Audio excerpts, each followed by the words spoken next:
अस्सलाम वालेकुम नाजरीन, आप देख रहे हैं प्रोग्राम खबर गर्म है। मैं हूं सोनिया अदनान और हमेशा की तरह मेरे साथ मौजूद हैं एहतशाम उल हक। नाज़रीन, सूरत हाल ये है कि मुल्क इस वक्त शदीद मौशी बहरान और सियासी अदम इस्तेहकाम का शिकार हो चुका है। ओपन मार्केट में आज डॉलर 200 तक पहुंच गया। स्टॉक मार्केट पिछले कई दिनों से हम देख रहे हैं कि वहां पर शदीद मंदी का रुझान है। रुपया मुसलसल जो है वो गिर रहा है। महंगाई का एक तूफान है। एक गैर यकीनी अनसर्टनिटी का सा माहौल बना हुआ है और हुकूमत दूसरी जानिब हम देख रहे हैं कि फैसला नहीं कर पा रही कि करना क्या है। सख्त मुआशी फैसले करने से भी कतरा रही है। इसके साथ साथ नाज़रीन, गुज़िश्ता रोज़ सुप्रीम कोर्ट की जानिब से जो एक राय सामने आई, जो एक फैसला सामने आया, उसके बाद पंजाब में भी ऐसा लग रहा है कि एक नया सियासी बहरान खड़ा होता हमें नज़र आ रहा है। वज़ीर आला पंजाब हमजा शहबाज वज़ीर आला रहेंगे या नहीं, सूरत हाल क्या बनेगी, इस पर भी ज़रा आज तफसील से बात करेंगे। ये एक बहरान अलग है। फिर बलूचिस्तान के अंदर भी एक बार फिर नया सियासी बहरान खड़ा हो गया है और वज़ीर आला अपने ही वज़ीर आला के खिलाफ जो हैं वो तहरीक अदम एतमाद जमा करा दी गई है। अपने ही लोग और इत्तेहादी जो हैं वो वज़ीर आला के खिलाफ खड़े हो गए हैं। वहाँ पर सूरत हाल क्या होगी, इस पर भी ज़रा आज प्रोग्राम में बात करेंगे। इसके साथ साथ नाजरीन, IMF के साथ मुज़ाकरात भी शुरू हो गए हैं। एक तरफ ये सूरत हाल है, क्या वहाँ से कोई अच्छी खबर आएगी? और इसके साथ साथ वज़ीर ख़ारजा बिलावल भुट्टो भी इस वक्त अमरीका में मौजूद हैं और ख़बरें ये हैं कि आज जो अमरीकी वज़ीर ख़ारजा हैं उनसे मुलाकात होगी। अब सवाल ये है कि क्या पाक अमरीका ताल्लुकात में कोई ब्रेक थ्रू आएगा, इस पर भी ज़रा प्रोग्राम में बात करेंगे। सारी सूरत हाल पर बात करने के लिए प्रोग्राम के पहले हिस्से में हमें ज्वाइन किया है सीनियर एनालिस्ट इम्तियाज़ गुल साहब ने। अस्सलाम वालेकुम इम्तियाज़ गुल साहब, सबसे पहले सर बहुत शुक्रिया आपके वक्त का। एहतशाम साहब, आगाज़ कर लेते हैं। भुट्टो जरदारी जो हैं वो अमेरिका में मौजूद हैं। एंथनी ब्लिंकन से आज उनकी मुलाकात भी होगी अमेरिकी वज़ीर ख़ारजा से। दूसरी तरफ IMF के साथ मुज़ाकरात का आगाज़ भी हो चुका है। आपको लगता है कोई ब्रेक थ्रू मुतवक्के है, कोई अच्छी खबर सुनेंगे हम? सोनिया, इसकी टाइमिंग बड़ी इंपॉर्टेंट है और आप देखते हैं कि जैसा आपने बताया, एक वक्त में हमारे वज़ीर ख़ारजा बिलावल भुट्टो साहब जो अमेरिका में हैं, हाँ, और एंथनी ब्लिंकन वज़ीर ख़ारजा अमेरिका से मुलाकात कर रहे हैं। दूसरी तरफ 7th review of the economy Doha में, हाँ, आपने देखने मुज़ाकरात हो रहे हैं। हमारी एक फाइनेंस मिनिस्ट्री की टीम वहाँ पे पहुँच चुकी है कतर, हाँ, कतर के दारुल हुकूमत दोहा में। अब सवाल ये है कि जिस अंदाज से IMF के प्रोग्राम के बारे में कहा जा रहा है, इतनी कड़ी शराइत रखी गई थी, उसको टेम करने की ज़रूरत, नरम करने की ज़रूरत है। अब तक सारी की सारी बातें नाकाम हो गई हैं। सारे के सारे एफर्ट जो है ना वो जिसको कहना चाहिए फ्रूटफुल नहीं हुए, क्योंकि IMF जो कह रहा है कि जी आप डॉलर को मत रोकें और आप पेट्रोलियम प्राइसेस को आप बढ़ाएं और हुकूमत जो है ना उसकी एक बहुत बड़ी पॉलिटिकल कॉस्ट है जो पे करने के लिए तैयार नहीं है। इमरान को कहते थे कि वो फैसले नहीं कर रहा, आप खुद भी नहीं कर रहे। अब सवाल ये है कि क्या लगता है, मेरे कुछ ज़राए सोनिया मुझे बता रहे हैं कि ये इस लिहाज से एक थोड़ी सी सिल्वर लाइनिंग नज़र आती है, रे ऑफ होप नज़र आती है कि बिलावल भुट्टो का विजिट जो है ना वो इम्पोर्टेंट इसलिए भी है, हाँ, कि आप देख लें अपना शिकागो में कॉन्फ्रेंस हो रही है फूड समिट की, वहाँ से हाँ, वो डायरेक्ट फ्लाई करके न्यूयॉर्क आ रहे हैं वज़ीर ख़ारजा अमेरिका के। वहाँ पे उनकी 1-on-1 पौने घंटे की एक मुलाकात है। कहा जा रहा है साइड लाइन पर और लोगों से भी मुलाकातें होंगी। अब उसमें कितने अमेरिकन कंसिडरेट हो सकते हैं, कितना अमेरिका जो अपना इन्फ्लुएंस IMF इस्तेमाल कर सकता है। कुछ लोग कह रहे हैं कि जी पूरी काबीना, पूरे इत्तेहादी जो है ना वो नज़र लगा के बैठे हैं कि ये IMF का प्रोग्राम अगर दोबारा ट्रैक पे नहीं आता तो फिर हमारे लिए इंतहा हो जाएगी मुश्किलात। और अमेरिका का एक बड़ा रोल है, 43% उनके शेयर्स हैं IMF वर्ल्ड बैंक में। जाहिर सी बात है, और मैं तो हमेशा कहता हूँ कि IMF का प्रोग्राम स्टेट डिपार्टमेंट का प्रोग्राम होता है, इट्स अ पॉलिटिकल प्रोग्राम। ये ठीक है, 170 ममालिक में वो जाते हैं, उनको कर्जे देते हैं वो, लेकिन बहरहाल IMF को इस्तेमाल किया जाता है सियासी तौर पर भी। और हमने देखा, कई दफ़ा कह चुका हूँ कि जब वो फैसला करने पर आएँ, हमायत करने पे आए, किसी को वेवर देने के आए, तो आपने देखा किस तरह हुआ। पिछली गवर्नमेंट जो 2018 से पहले थी, हाँ, नवाज शरीफ साहब की गवर्नमेंट को 12 वेवर दिए गए थे। हर दफ़ा कहा जाता था रेवेन्यू नहीं पूरा, एनर्जी सेक्टर में रिफॉर्म नहीं, प्राइवेटाइजेशन नहीं हुई, फलाना नहीं हुआ, हाँ, वो कहते थे चले भुला देते। इनको PTI की गवर्नमेंट को एक वेवर नहीं दिया उन्होंने, ठीक है। अब वहाँ से जो लगता है कि ये एक बड़ा फैसला आएगा। हाँ, कहा जा रहा है सोनिया कि हमारे जो मुख्तलिफ हल्के हैं उनके ताल्लुकात उनसे बहुत अच्छे हैं। अच्छा। वो भी अब पूरी कोशिश कर रहे हैं कि किसी तरीके से IMF का प्रोग्राम दोबारा शुरू हो। हाँ। और साथ साथ ये भी कोशिश हो रही है कि बहुत सारे लोगों का ख्याल है कि जो इसका हल जो है ना वो इलेक्शन है। हाँ। क्योंकि सऊदी अरब, UAE, चाइना, सब लोग जो है ना वो IMF की तरफ पाकिस्तान को धकेलना। ओवरऑल जो एक इम्प्रेशन बन के सामने आया वो ये है कि जब तक आप यहाँ पे एक जिसको कहना चाहिए लंबे अरसे के लिए एक हुकूमत 5 साल के लिए नहीं होगी, कोई इससे बात करने के लिए तैयार नहीं है। वो कहते हैं जी 4 महीने 6 महीने की हुकूमत से क्या बात करें। अभी यही लोग जो बड़े फैसले जिन्होंने करने थे, शहबाज साहब पाकिस्तान स्पीड से चुप करके बैठ गए, उनका ख्याल है कि ये काम हम नहीं कर सकते, ये केयर टेकर आए वो करें। केयर टेकर देखें आएंगे वो करेंगे भी, तो फिर उनकी भी कोई बात नहीं सुनेगा। लेकिन एहतशाम साहब एक सवाल ये भी पैदा होता है ना कि अभी तो IMF से हमें फौरी चाहिए मदद, फौरी हमें चाहिए कि IMF प्रोग्राम बहाल करे, केयर टेकर सेटअप आएगा, उस पर भी तो एक अनसर्टेनिटी की कैफियत एक ये है। दूसरा सोनी बात है कि IMF के प्रोग्राम में जाने के बाद एक फ़िज़ा जो बन जाएगी पाकिस्तान में, जो खुदा ना खास्ता देखे ना, आज IMF के साथ प्रोग्राम रिज्यूम होता है ना, वो कहते हैं जी हम तैयार हैं। पहले आपने देखा खबर आई थी जब मिफ्ता इस्माइल फैसला करके आए थे, वो आपका $6 बिलियन का 3 साल का प्रोग्राम 8 बिलियन का हो गया। एकदम से आप देख लें स्टॉक मार्केट ऊपर गई थी, डॉलर जो है ना वो नीचे आया था। अब खाली इतना ही आ जाए ना कि जी IMF has agree to negotiate new plan, जो भी करना चाहते हैं, या अमेरिकन का भी रोल इंटरैक्टिव के सामने आ जाए, तो एकदम से एक मैसेज जाएगा, एक सिग्नल जाएगा पूरी इंटरनेशनल मार्केट में। शराइत में 2 बड़ी शराइत हैं, सोनिया वो मानने के लिए तैयार नहीं है बार बार। वो कहते हैं डॉलर को आप मत रोकें। अब डॉलर की देखें, सारी दुनिया के सेंट्रल बैंक इंटरवीन करते हैं जब ज़रूरत पड़ती है, ठीक है। सेंट्रल बैंक अमेरिका का भी करता है, बुंडन बैंक जर्मनी का भी करता है, सेंट्रल बैंक बरतानिया का भी कर रहा होता है, यूरोपियन सेंट्रल बैंक भी जो है ना वो भी इंटरवीन करता है जब ज़रूरत पड़ती है। तो हमें रोक दिया गया। ऐसे हमें 1956-57 का स्टेट बैंक का जो है ऑर्डिनेंस है उसको तब्दील किया गया। कोई अब कुछ बात ही नहीं कर सकते। हुकूमत पाकिस्तान 1 टका उधार नहीं ले सकती, जो पहले 2-4% इंटरेस्ट रेट पे स्टेट बैंक से मिलता था। अब वो कहते हैं जाएँ कमर्शियल बैंकों के पास, वो 15 से 18% पे देते हैं। हुकूमत का कर्जा धड़ाधड़ बढ़ता चला जा रहा है। तो मतलब है कि अब सूरत हाल ऐसी है, मेक और ब्रेक की सिचुएशन है सोनिया। अगर बड़े फैसले नहीं किए जाते, अमेरिका और ये अपना कतर की मीटिंग, इसमें कोई बड़े फैसले नहीं होते।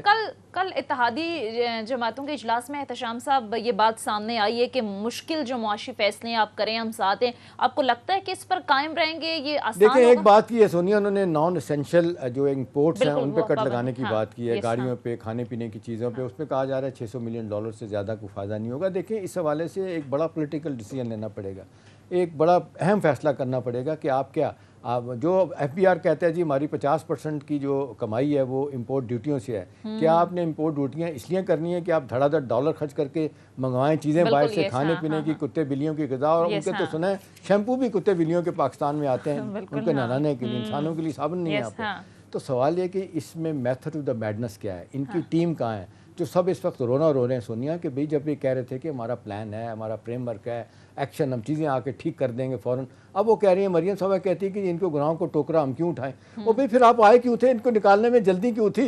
वो खुद ही अपनी सियासी तौर पे वो ख़त्म हो रहे थे 1.25 साल के इलेक्शन के बाद। आपने उसको हीरो बना दिया। अब आप रो रहे हैं बैठ के, और फैसले करने होंगे, फैसले नहीं करेंगे तो इनको ये भी डर लग रहा है कि अगले इलेक्शन से भी फारिग हो जाएंगे। सही, ठीक है। माहिर कानून अहमद पनसोटा साहब भी प्रोग्राम में हमें ज्वाइन कर चुके हैं। Thank you so much Ahmed Pansota साहब, आपके वक्त कर रहे थे। शाम साहब, अब ज़रा मैं चाह रही हूँ कि गुज़िश्ता रोज़ जो सुप्रीम कोर्ट की जानिब से फैसला है उस पर ज़ाहिर है डिस्कशन अभी भी जारी है कि खासकर पंजाब के अंदर अब सूरत हाल क्या होगी, क्या एक नया बहरान पैदा हो जाएगा या फिर सूरत हाल किस तरफ जाएगी। आइनी तौर पर ज़रा राय लेते हैं अहमद पनसोटा साहब से। अहमद पनसोटा साहब, सबसे पहले तो ये बताएं कि ज़ाहिर गुज़िश्ता रोज़ आर्टिकल 63A पर सुप्रीम कोर्ट की जानिब से एक राय दी गई, अब क्या स्टैंडिंग है, आपको क्या लगता है पंजाब असम्बली की? क्या वाकई पंजाब हुकूमत तकनीकी तौर पर ख़त्म हो चुकी है, टेक्निकली अब वक़्त नहीं रही? थैंक यू वेरी मच जी। मेरी अपनी ज़ाती राय में पंजाब हुकूमत की जो वैल्यू है आफ्टर यस्टरडेज ओपिनियन, या उसको आप जजमेंट कह लें, वो आई थिंक वो बिल्कुल एक निल हो चुकी है। बेसिक वजह ये है कि आर्टिकल के ऊपर बड़ी क्लैरिटी से सुप्रीम कोर्ट ऑफ पाकिस्तान ने अपना ओपिनियन दे दिया, और उस ओपिनियन के बारे में ये बड़ी क्लियर पोजीशन है कि ये ओपिनियन नहीं होता, ये बाइंडिंग नेचर होती है इसकी।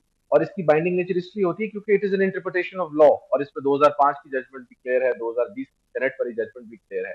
अब इसके बाद अगर आप देखें तो उसका मेथड टू दैट मैडनेस जिसका भी बात हुई है, उसका इफेक्ट जो है वो इफेक्ट ये है कि वो जो डिसिडेंट्स हैं, जिन लोगों ने वोट खिलाफ किया है, they are no more, it is deemed कि उनका वोट काउंट ही नहीं हुआ, दे हैड नॉट वोटेड। तो उसकी एब्सेंस में तो ऑफ कोर्स चीफ मिनिस्टर का इलेक्शन जो है वो टेक्निकली भी और लीगली भी और कॉन्स्टिट्यूशनली भी इट होल्ड्स नो वैल्यू।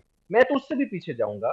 जब गवर्नर पंजाब ने लेटर लिखा था to the president of Pakistan Umar Cheema साहब ने, जो कि मैं अभी तक समझता हूँ कि टेक्निकली भी स्टिल गवर्नर पंजाब हैं, उस लेटर में बड़ा क्लियरली पिछले इलेक्शन के बात भी की गई थी कि बुजदार साहब जो हैं वो अभी तक उनके मुताबिक चीफ मिनिस्टर हैं, बिकॉज उनका इस्तीफा ही गलत था। उसके बाद तवातर से कॉन्स्टिट्यूशनल वायलेशंस हो रही हैं, इनलीगैलिटीज हो रही हैं, जो कि मैं समझता हूँ कि बड़ी ही अनप्रेसिडेंटेड है। और पंजाब जैसे प्रोविंस को, जो कि 60 to 70% पाकिस्तान की पॉपुलेशन का एक प्रोविंस है, उसको आपने बिल्कुल एक हुकूमत के बगैर छोड़ा हुआ है, प्रोविंशियल कैबिनेट के बगैर छोड़ा हुआ है। तो आप मुझे खुद बताएं कि उसके बारे में क्या हो सकता है। और अच्छा, उसका क्लियर कट जो ठीक, सबूत है वो ये है कि हमजा शहबाज साहब कोई फैसले नहीं कर पा रहे। ठीक हो गया। अहमद देखिए, एक दो चीज़ों पे मैं चाहूँगा कमेंट करें। इसकी डायमेंशन बड़ी ज़बरदस्त, बड़ी लंबी चौड़ी है, जिसके बारे में आपने देख लें जो तशरीह कर रहे हैं सुप्रीम कोर्ट के कल के फैसले के बाद। बड़े अच्छे अच्छे खासे माहिरीन भी जिन वो हैं, जिनमें हमें एतजाज़ अहसन साहब भी ये कह रहे हैं कि जी ये तो सिर्फ एक जिसको कहते हैं उनकी राय है, ये फ़ैसला नहीं है। बहुत सारे लोगों का ख्याल है ये फ़ैसला है। मुझे याद आ रहा था कि जी ये हस्बा बिल, आपको याद होगा, ये KP गवर्नमेंट का पुराना, उसके ऊपर जो फैसला आया था, इफ्तिखार चौधरी चीफ जस्टिस थे, तो वहाँ पे ये बात आई थी कि सुप्रीम कोर्ट की कोई भी राय जो है ना वो फैसला समझी जाएगी।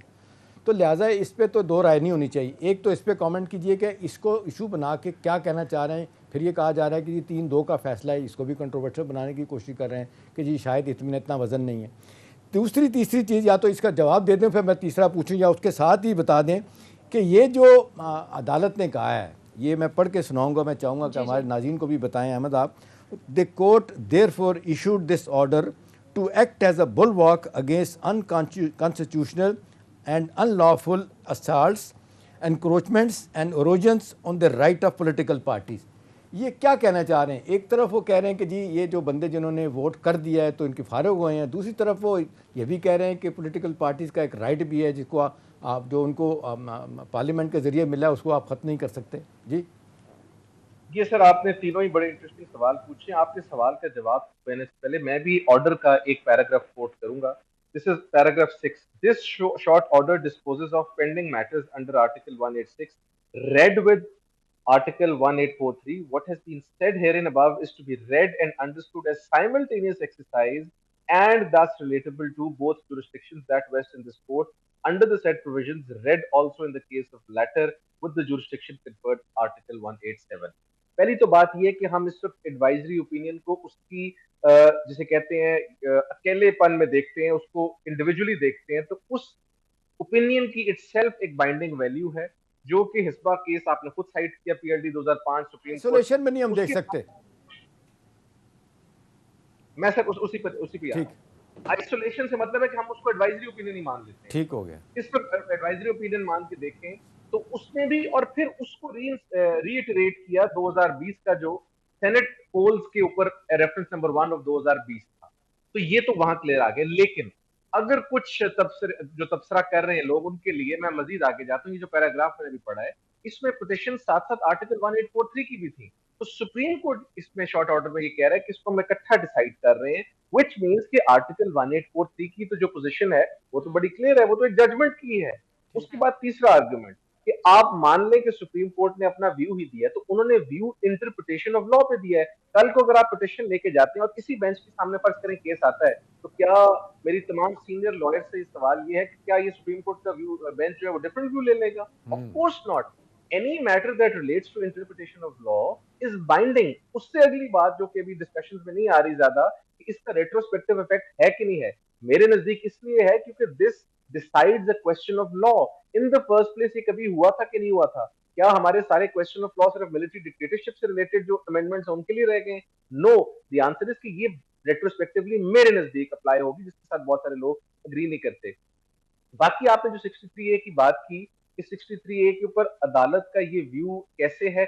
और एक और बात, सॉरी, एक और जो क्रिटिसिज्म जिसको मैं जरूर डिस्पेल करना चाहता हूं, कि जी इसी बेंच ने पहले फैसला किया कि वोट करना आपका बुनियादी हक है, अब वो कह रहे हैं कि वोट तस्वर नहीं होगा। बाबा उन्होंने ये कहा कि you can not be stop from voting in that particular context. जिस टाइम पे कहा गया था कि जी आपने वोट करना या नहीं करना, यहां वो ये कह रहे हैं कि जब आप 63A को बाकी चीजों के साथ मिला के पढ़ते हैं तो 63A में एक एक्सप्रेस बार है, रोका गया है आपको कि आप वोट नहीं कर सकते, which is why it is restrictive and not punitive. यहां पर ये कहा जा रहा है कि नहीं जी आप वोट भी करें, वोट करने के बाद आपको डीसीट कर दें, 5 साल बाद आके फिर ये गन मारे आप। इसकी एक हिस्ट्री है। अगर आप हिस्ट्री के तनाजुर में इसको देखें, 2002 और फिर आप जो हमारे पॉलिटिकल पार्टीज ऑर्डर के बाद 18वीं तरमीम आई थी, इसको एक्सप्रेसली रोका गया था। और जो बात आपने एंड में की है 3-2 के फैसले की, मेरा ख्याल फैसला फैसला होता है, जैसे उन्होंने कहा था रईसानी साहब ने, डिग्री डिग्री होती है, असली हो या जाली। यहाँ पर तो फैसला असली है जी, और 3-2 से ठीक है। हमारे पास फैसला मौजूद है। ठीक है और ये। उससे भी ज्यादा इंपॉर्टेंट बात यह है कि थोड़ा सा इबाम इसलिए क्रिएट हुआ है कि जो डाइसेंटिंग जजेस हैं उन्होंने थोड़ा सा स्ट्रॉन्ग रिमार्क्स दे दिए कि it tantamounts to rewriting the constitution. ठीक मैं है। बिल्कुल उससे स्ट्रॉन्गली डिसएग्री ठीक है। करता हूँ कि ये रीराइट नहीं की गई ठीक है कॉन्स्टिट्यूशन। अहमद पनसोटा कॉन्स्टिट्यूशन साहब, के अंदर आपका उसमें पॉइंट आ गया है, बड़ी क्लैरिटी के साथ आपने चीज़ें जो हैं वो वाजे की हैं। बहरहाल सीनियर इम्तियाज़ गुल साहब भी प्रोग्राम में हमें ज्वाइन कर चुके हैं। बहुत शुक्रिया इम्तियाज़ गुल साहब आपके वक्त का।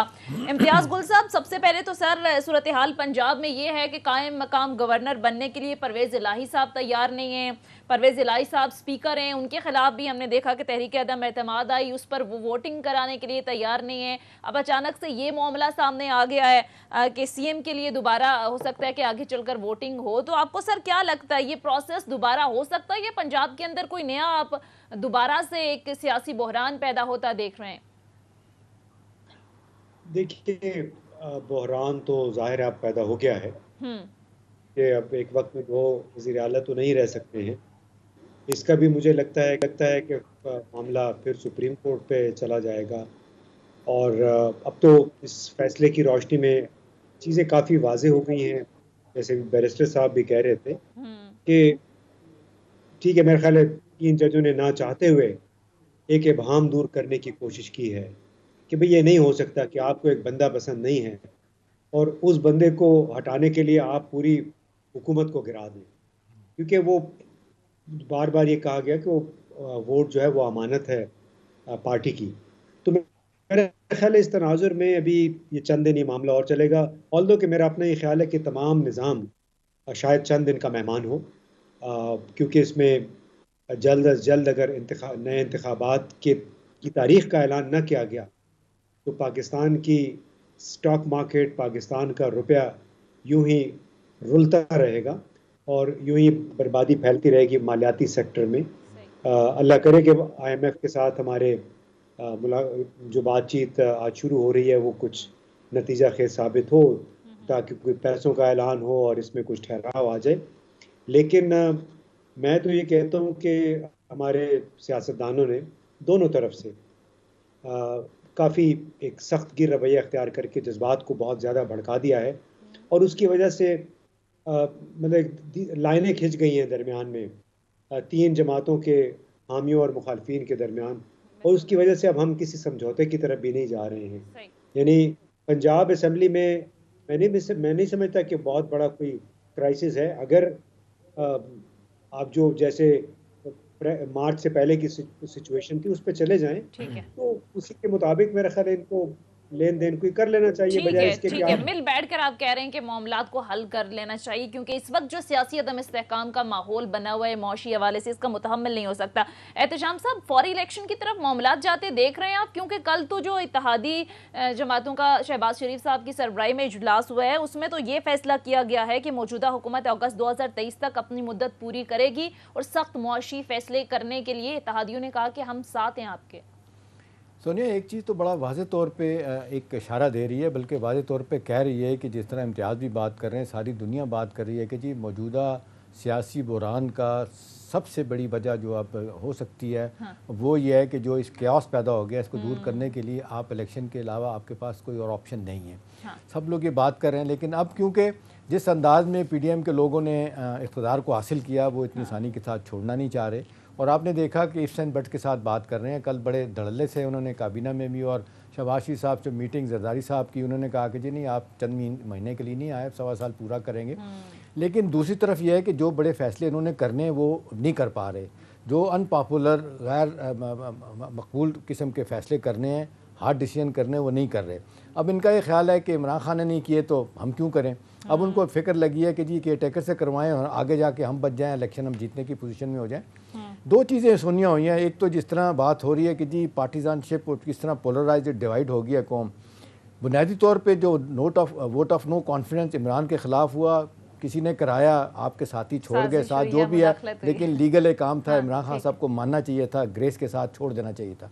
इनके ऊपर आते इनको संभालना होता है, मुश्किल हो जाता है। बहरहाल उन्होंने एक बड़ी बहुत स्ट्रॉन्ग पोजीशन ले ली, जिसका नतीजा ये हुआ कि चीज़ें इनके आने के बाद जो वादे दावे कर रहे थे कि हम चीज़ें ठीक कर रहे थे, चीज़ें ठीक नहीं हो, नतीजा तो उनका बयानिया बिकना शुरू हो गया।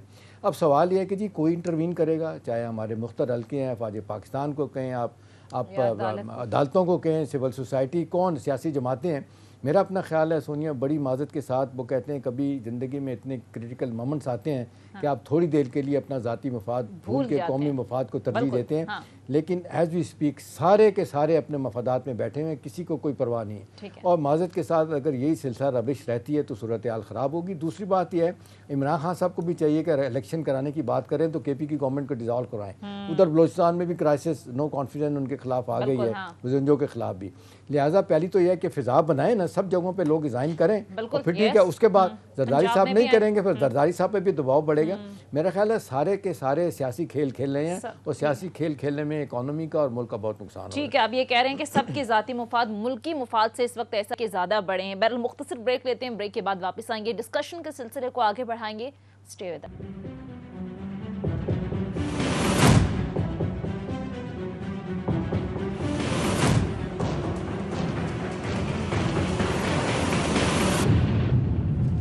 ब्रेक के बाद खुश आमदीद। एहतशाम साहब, एक तो मुझे बताएं कि पंजाब में अब आगे मामलात कहाँ जाता देख रहे हैं आप, और दूसरा क्या सेंटर में भी अब हुकूमत को कोई खतरात लाहक हैं? अच्छा सवाल है। सुनिए, देखिए जो 26 लोग थे ना PTI के मुनहरफ अरकान, जिन्होंने बाकायदा तौर पे हमजा को वोट करके उसको जिताया था। नंबर गेम में तो आप देख लें, PMLN पीछे थी ना, उनको मैनेज किया गया। अब यह है कि सुप्रीम कोर्ट के फैसले के बाद ये 29 लोग तो जाहिर सी बात, 26 लोग ये तो अब ज़ाहिर है फारिग हो गए। ठीक है, एक उन पे जिसको कहते हैं मेहरबानी की गई कि उन्होंने नाली वाली बात को नहीं लिया, वो कहते हैं पार्लियामेंट जाए, कितने साल के लिए करनी वो करें। दूसरा ये है कि जो लेटेस्ट इतलात आ रही हैं वो ये है कि उन्होंने धड़ाधड़ कोशिशें की हैं, पूरी एडमिनिस्ट्रेशन हिल के रह गई है सारी। आप देख लें पुलिस ब्यूरोक्रेसी हमजा के साथ सपोर्ट कर रही है उसको। 9 बंदे रह गए, कुछ मैनेज कर लिए उन्होंने, कुछ तोड़े हैं बंदे, कुछ इधर उधर किए हैं, कुछ आज़ाद को मिलाया, कुछ किया।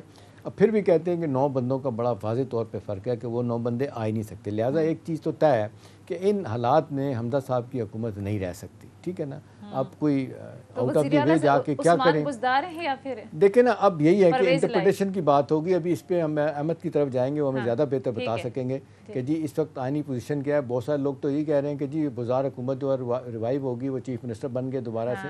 अब ये कि जिस तरीके से गवर्नर साहब अपनी पोजीशन लेके बैठे हैं, चीमा साहब, और इस तरीके से लोग मानने के लिए तैयार नहीं है, परवेज़ इलाही साहब मानने के लिए तैयार नहीं है, वो इस इन हालात में गवर्नर बनने के लिए तैयार नहीं है। तो ये सूरत हाल किस तरह जाएगी।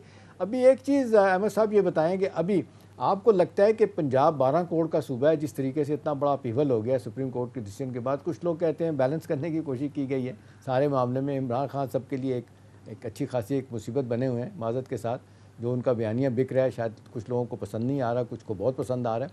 अब सवाल ये है कि इसके बाद क्या, वैसे जो जिसको कहना चाहिए बैसाखियों पे खड़ी हुकूमत यहाँ पे कहा जा रहा है, एक बंदा रह गया, 174 में से भी एक साहब की डेथ हो गई है, 173 रह गए हैं। और फिर इसमें अगर फैसला हो जाता है जो अपना क्या कहते हैं PMLQ के 1-2 लोग इधर उधर होते हैं तो हुकूमत चली जाएगी।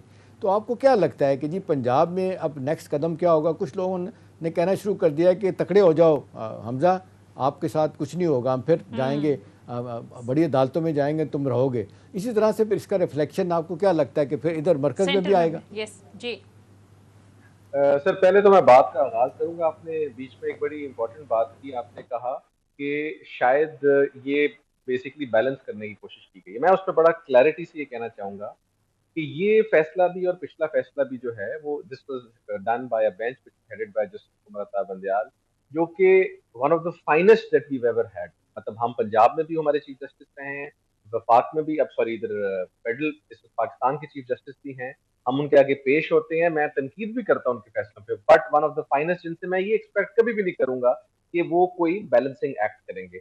वो जो कानून को बुनियादी तौर पर समझते हैं और उसकी तशरीह करना चाहते हैं वो उन्होंने कर दिया। तो this is not a balancing act. वो अपराइट आदमी है, अपराइट आदमी है, बिल्कुल जी जी बिल्कुल बिल्कुल। अच्छा सर, दूसरी जो बात आपने की सर, जो इब्हाम है, इब्हाम का मसला इस वक्त अदालती फैसले नहीं है। इब्हाम का मसला ये है कि हमारे यहाँ हर पॉलिटिशियन, हर जर्नलिस्ट, इवन लॉयर कानून का एक्सपर्ट बन के खुद ही जजमेंट अपने मुताबिक इन्फोर्स करी जा रहा है। हमजा शहबाज साहब इसमें शामिल हैं, कोई साहब का गवर्नर भी उसमें शामिल होंगे, कोई भी, जिसको आप मर्जी उठा लें। जिसका नुकसान ये हो रहा है कि अदालतों की बात सुनने के बजाय हर आदमी अपने अपने तरीके से इस वक्त गवर्नमेंट चलाने की कोशिश कर रहा है। You have 2 governors, you have 2 chief ministers, you have several ministers, पता नहीं क्या क्या चीज है जो आपके सामने सुन रहे हैं। देखें, अगर तो एडवाइजरी ओपिनियन का मतन देखें, उसको इन्फोर्स करने का there is a method that has to be done.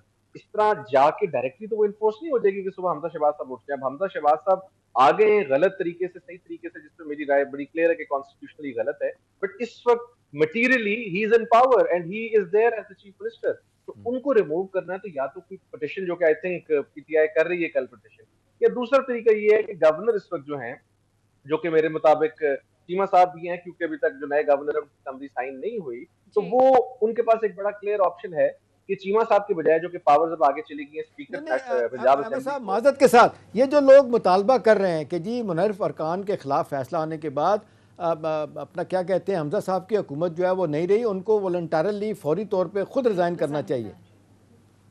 जी देखिए, वो तो सर आप एथिक्स की बात कर रहे हैं, वो तो आप एथिक्स की बात कर रहे हैं, मोरालिटी की बात नहीं चलेगी सियासत में जी। मोरालिटी की बात कर रहे हैं, वो तो ख्वाजा आसिफ साहब खुद कह चुके हैं हम रिकॉर्ड पे, कोई एथिक्स होती है, कोई मोरालिटी होती है, वो तो अब छोड़ दीजिए, हम किसी से क्या एक्सपेक्ट करें। और ये this is across the board. आपने बड़ी अच्छी बात शुरू में खान साहब के बारे में भी की थी, यू मस्ट शो ग्रेस। आप जब कोई चीज करें आप ग्रेस से करें, आप आगे चलें। अब आप अवाम में जाके मैंडेट मांगे, बट मेरे ख्याल में सब बहुत बड़ा इबाम है, शायद इस इबाम को दूर करने के लिए भी एक सुओ मोटो लेना पड़ेगा। ठीक है, इम्तियाज गुल साहब की तरफ आते हैं। इम्तियाज गुल साहब, आप सूरत हाल क्या बनती देख रहे हैं? आपको लगता है कि सेंटर में भी अब खतरात बढ़ गए?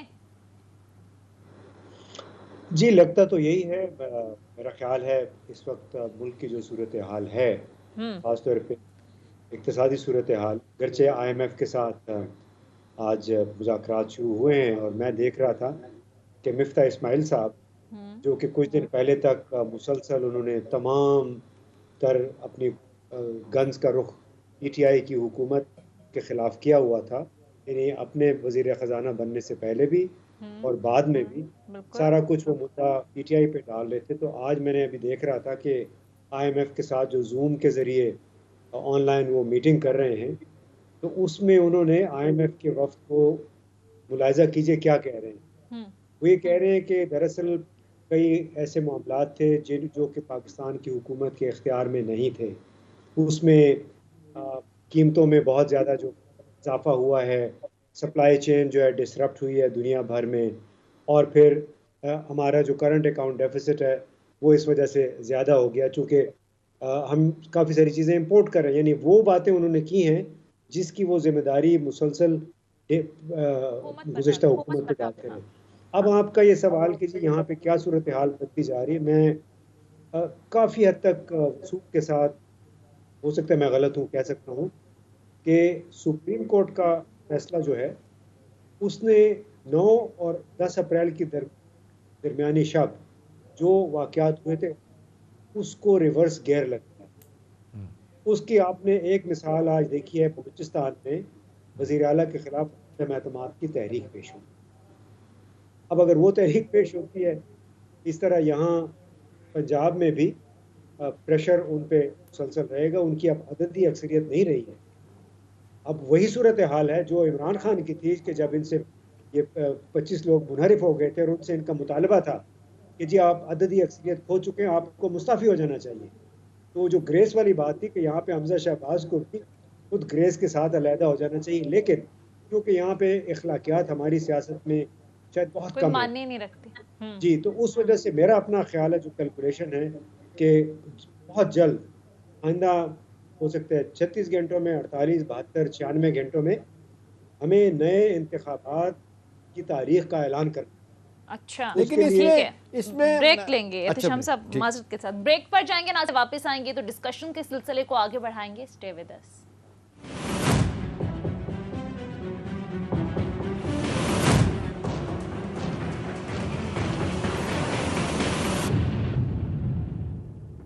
ब्रेक के बाद खुशामदीद जी। एहतशाम साहब आप कुछ बात करना जी? पूछना चाहूँगा इम्तियाज़ आपसे। इम्तियाज़ माशाल्लाह क्योंकि इंटरनेशनल इश्यूज़ पे भी बड़ी इनकी ग्रिप है, लोग, बहुत सारे लोग कुछ इन्फ्लुएंस इस तरह भी ड्रॉ कर रहे हैं कि जो ये मौजूदा सूरत हाल पाकिस्तान की बनी है और पाकिस्तान का इंटरनेशनल अदारों और अमेरिका के साथ जो ताल्लुकात हैं, वो कहते हैं कि अगर अमेरिकन कोई फेवर करना चाहें तो IMF भी फेवर करेगा, बाकी दुनिया भी फेवर करेगी।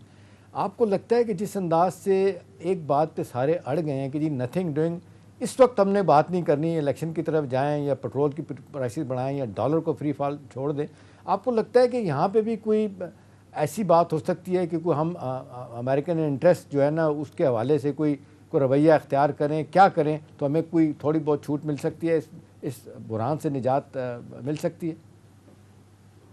देखिए, हम जिस तरह जकड़े हुए हैं माली लिहाज से, एक लिहाज से आप अमरीकी शिकंजे में, क्योंकि IMF में और वर्ल्ड बैंक में उनका असल जो इख्तियार है वो अमेरिका का है।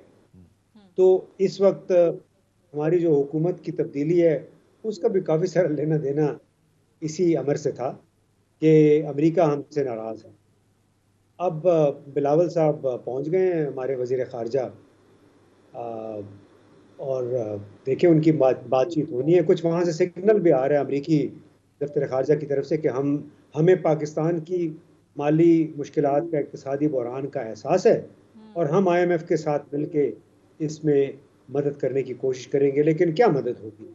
1 अरब डॉलर की हमें किस्त मिलनी है और उसकी वजह से ऐसी की तैसी हो गई है। लेकिन आप ये भी देखिए, एहतशाम सिर्फ अमेरिका का नहीं है, इस निज़ाम के ऊपर बाहर के लोगों का एतमाद उठ गया है। चीन के हमारे पास 3.2 अरब डॉलर पड़े हुए हैं बैलेंस ऑफ पेमेंट सपोर्ट में, और वो उन्होंने कहा हुआ है कि आपने इस्तेमाल नहीं करना। अब वो ना इधर है ना उधर है, अमलन वो हमारे अकाउंट में हैं तो सही, लेकिन चीन ने उसको बाकायदा तौर पे अभी तक कमिट नहीं किया है। तो आप इससे अंदाज़ा लगा लीजिए कि हमारा मुल्क का निज़ाम बहैसियत मजमूई, जिसको पॉलिटिकल इकोनॉमी कहते हैं, कितनी डिस्क्रेडिट हो चुकी है कि आप पाकिस्तान का सबसे करीबी दोस्त मुल्क भी इस वक्त नहीं फॉर्मली कह रहा है कि आप ये 3.2 बिलियन डॉलर आप अपने पास ही रखें, हम वापस नहीं ले रहे। तो इससे हम वो लोग जो कि खुद को पोजीशन कर रहे थे कि हम अमेरिका को खुश करें, चीन को नाराज़ ना करें, लेकिन हम ज़रा हट जाएं, अब वो देख लें कि शाखसाना क्या है। चीन के साथ अगर हमारे अच्छे ताल्लुकात होते तो ये नौबत बिल्कुल नहीं। लेकिन इम्तियाज माजत के साथ 3.5 बिलियन डॉलर तो सऊदी अरब ने भी पार कर रखा है सेंट्रल बैंक में, 2 बिलियन डॉलर UAE का है, 500 मिलियन डॉलर कतर का है, वो भी यही कह रहे हैं कि आप खर्च नहीं कर सकते इसको। इसमें बड़े अफसोसनाक तरीन सूरत हाल एहतशाम ये है, आज अगर ये तीनों मुल्क अपने पैसे वापस निकाल लें, क्योंकि अभी उसका साहब ने कहा कि हमारी बातचीत चल रही है, अगर ये लोग आज पैसे निकाल लें तो पाकिस्तान के पास, स्टेट बैंक ऑफ पाकिस्तान के पास सिर्फ 3 अरब डॉलर के गैर मुल्की ज़खायर रह जाएंगे। 3 अरब डॉलर के, यानी अमलन हम दिवालिया हो चुके हैं। तो ये जो बार बार मैं ये कहता हूँ कि जो प्रोजेक्ट था अदम एतमाद का, और इसमें जो लोग इंस्ट्रूमेंट बने हैं, चाहे वो सियासी हैं चाहे वो दूसरे हैं, उनको अब ये एहसास हो रहा है कि वो एक गैर मुल्की साजिश थी या नहीं थी, लेकिन जो ममालिक, जो हमारी दुश्मन कुव्वतें हैं, जो इस मुल्क को अदम इस्तेहकाम और सियासी इंतशार से दो चार करना चाह रही थी, उसमें खुद हमारे अपने लोग इंस्ट्रूमेंट बन गए हैं। बिल्कुल। और ऐसे निज़ाम पे कौन एतबार करेगा, कौन उसको पैसे देगा? सही, ठीक है। अब जरा एहतशाम साहब, बलूचिस्तान के सियासी बहरान पर आ जाते हैं। ये 4 साल के दौरान तीसरा वज़ीर आला लाने की तैयारियां हो रही हैं, कैसे देखते हैं ये बलूचिस्तान की सियासत किस तरफ जा रही है? सोनिया, बलूचिस्तान पाकिस्तान का वो वाहिद सूबा है जिसके बारे में कहा जाता है कि उनकी पॉलिटिकल प्रैक्टिसेस बिल्कुल दुनिया से डिफरेंट हैं। वहाँ पे 65 अरकान का एक हाउस होता है, 65 या 66 का। हमने देखा अक्सर व बेशतर 65 और 66 के लोग सारे के सारे वज़ीर होते हैं वहाँ पे। अच्छा। क्योंकि उनकी डिमांड अपनी है, वहाँ पे तरीक़ाकार हुकूमत करने का कुछ और है, वहाँ पे जिस तरीके से सेटअप है, सरदारों का सेटअप है, वो और तरीके से बातें मनवाते हैं इस तरह, और जो बड़े लोग हैं उनका काम करने का तरीका वारदात बिल्कुल डिफरेंट है। तो वहाँ पे हमारे अदारे भी किसी और तरीके से चीज़ों को देख रहे होते हैं। अमलन कहा जाता है कि अदारे ही वहाँ पे हुकूमत बनाते हैं और फारिग करते हैं। अब सवाल तो ये है कि ये मैसेजिंग सिग्नलिंग क्या है कि स्टेज पे ये कर देना, और PTI के लोग ही आप देख लें, आज रिंद साहब सबसे आगे हैं हटाने में, तो ये ऐसा क्यों हो रहा है, ये किसको मैसेज दिया जा रहा है? मेरा अपना ख्याल है सोनिया कि ये अगर जाना है हमने इलेक्शन की तरफ, तो इसके लिए पीटीआई को भी अपनी हुकूमत केपी में ख़त्म करनी होगी। हाँ। बलूचिस्तान की वैसे छुट्टी हो रही है, हाँ। पंजाब में होगी, और फंसे हुए हैं वो जरदारी साहब करने के लिए तैयार नहीं। तो नए इलेक्शन की तरफ अगर जाना है किसी ने, बल्कि ये अहमद साहब से पूछ लेते हैं। अहमद साहब, ये क्या आपको लगता है कि नए इलेक्शन की तरफ जाने की बात होगी तो आइनी तौर पे अगर 3 सूबे कहते हैं हमने अपनी वजारतें नहीं छोड़नी या अपनी हुकूमतें डिज़ोल्व नहीं करनी, तो क्या कौमी असम्बली के इलेक्शन होंगे पाकिस्तान में? ऑफ कोर्स जी, इस वक्त तो 18वीं तरमीम के बाद जो पोजीशन है दे आर ऑटोनोमस, लेकिन वो एक केओटिक सिचुएशन हो जाएगी जिसको आप हाईलाइट कर रहे हैं। As far as national assembly is concern, उसको डिसॉल्व करने के लिए तो ऑफ कोर्स प्राइम मिनिस्टर जो है वो 58(2)B की पावर एक्सरसाइज करेंगे, लेकिन अगर बाकी प्रोविंशियल असेंबलीज नहीं मानती तो ये एक बड़ी केओटिक सिचुएशन हो जाएगी। एंड आई थिंक कि अगर इलेक्शंस में जाना है, प्रॉब्लम यहाँ पर ये आएगी कि अगर कंसेंसस फेडरल में बनेगा तो ऑफ कोर्स नीचे भी वो ट्रिकल डाउन करेगा, क्योंकि कंसेंसस के बाद ही इलेक्शन होंगे। लेट्स से अगर ऊपर पीएमएलएन इलेक्शन कॉल करती है तो नीचे पीएमएलएन ऑटोमेटिकली पंजाब के हद तक एग्री करेगी, और वो कॉल करेगी with the consent of peoples party, जो कि ऑफ कोर्स कंसेंट करेंगे इन द प्रोविंस। लेकिन जो जिस सिचुएशन की तरफ आप जिक्र करें, जिसके चांसेस कम हैं, अगर हो जाए तो that's not only a constitutional crisis but a very very big political crisis, which I doubt के होगा। तो आई थिंक ये इलेक्शन इसलिए भी अनाउंस कर देना चाहिए। मैं बल्कि आपकी इजाजत से एक छोटी सी चीज कहूंगा कि मौलाना अबुल कलाम आजाद एक बड़े मशहूर इंडियन लीडर थे। उनका पाकिस्तान के बारे में प्रेडिक्शन ये थी, खुदा ना खास्ता गॉड फॉरबिड, कि ये this will break down at some point in time. तो उनसे लोगों ने पूछा कि जी इसको ब्रेक डाउन से रोकने का तरीका क्या है, कोई है ऐसा तरीका? उसने कहा नहीं, होगा ही होगा। उन्होंने कहा कोई एक तरीका बताएं। उसने कहा जब कोई हजाम हो, कोई ऐसा कैफियत तारी हो, गो फॉर पोल्स, पॉलिटिकली आप इलेक्शन पे चले जाएं तो ये सरवाइव कर जाएगा। इस बात से बताने का मकसद ये ठीक है, फौरी इलेक्शन इस सारे मसले का हल। यानी बहरहाल बहुत बहुत शुक्रिया माहिर कानून अहमद मनसोटा साहब, इसके साथ साथ सीनियर एनालिस्ट इम्तियाज गुल साहब प्रोग्राम में हमारे साथ मौजूद थे। नाज़रीन, ये था हमारा आज का प्रोग्राम। फीडबैक जरूर दीजिएगा। अगले प्रोग्राम तक हमें इजाजत दीजिए। खुदा हाफिज।